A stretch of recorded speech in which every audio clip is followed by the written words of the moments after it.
Welcome to Digging into the Future. Today we've got Jan Vesely joining us. Jan runs EQT, which has been one of the large players in the digital infrastructure space, and he's made some waves in North America over the last couple of years with some pretty interesting acquisitions, both in the fiber and in the data center space. That's so right. Very, very excited to have Jan with us today, and just giving us a chat about what's going on in the industry. Thanks very much. Welcome. Tell us about what you're doing in North America. What are the latest and coolest assets you've bought in the last year or so? Well, thanks very much for having me. The digital infra space remains super exciting, obviously, as you know. We've been investing. We were actually the first infrastructure investor in digital infra in the US. Shocking for a European firm doing that. And I had the pleasure of building that business here over the last almost 10 years. So, the latest, most exciting is probably our additional investment into EdgeConneX.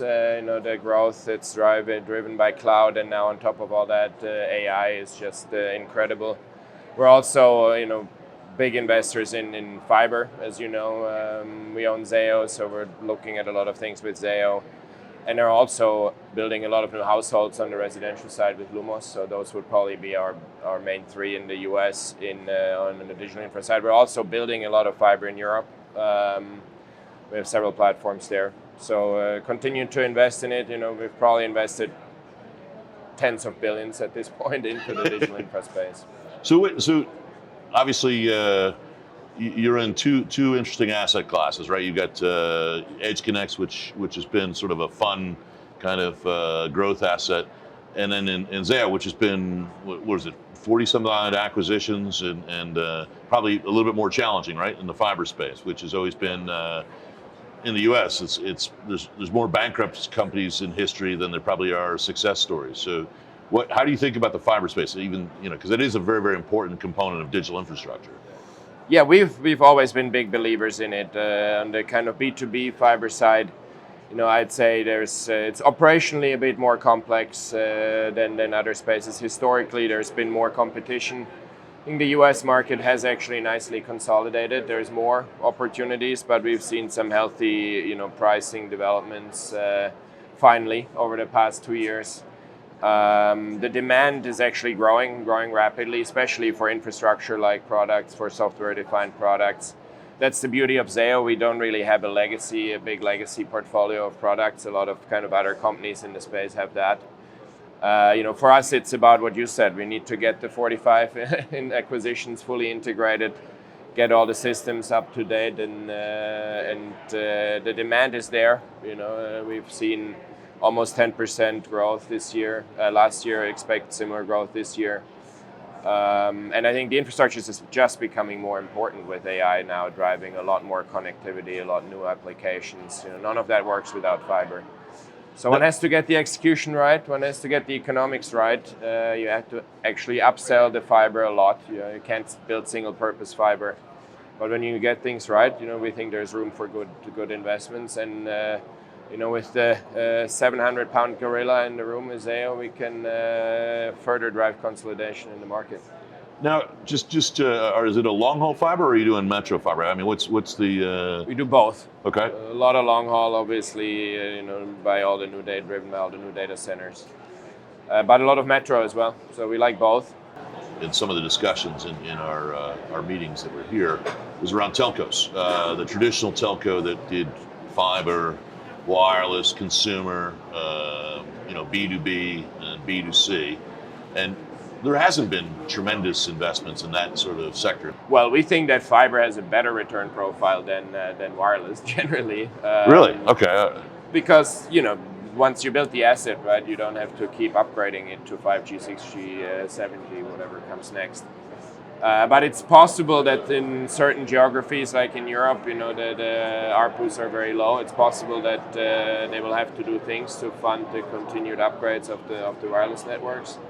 We haven't seen anybody considering to sell. We've seen people bring in JV partners. We have a JV in Belgium with the local telco to build out their fiber.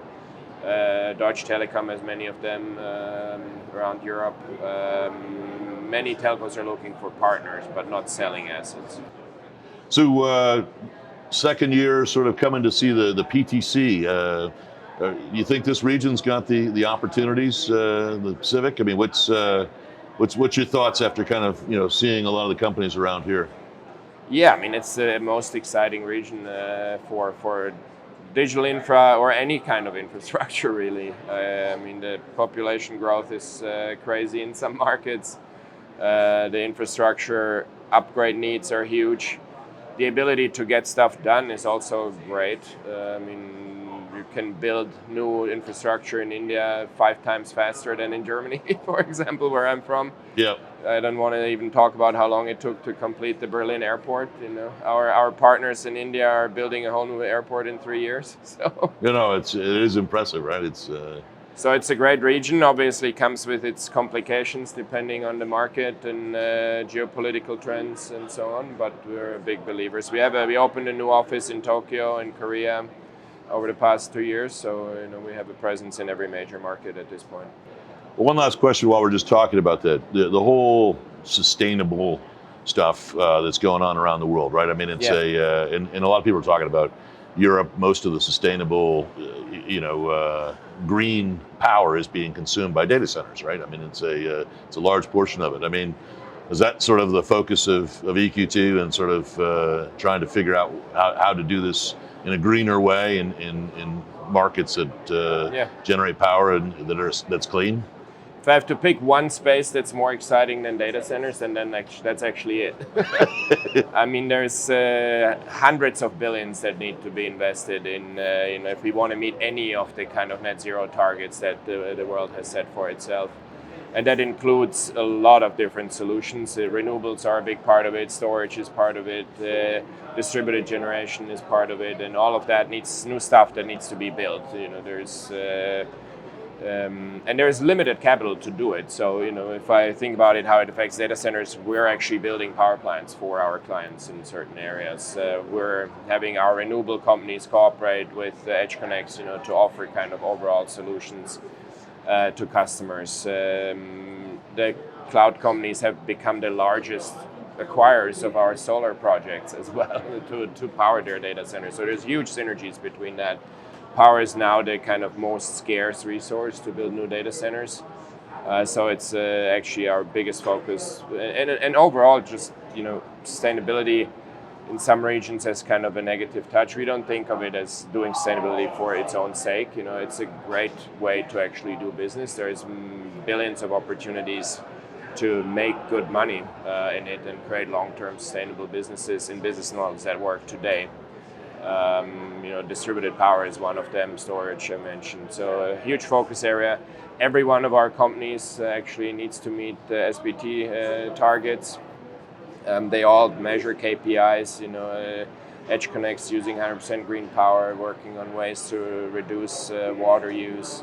And every one of our companies does that. So we think it's just good business. And the opportunity is actually the most exciting one across the entire infrastructure space. Thank you for joining us on Digging into the Future, Jan.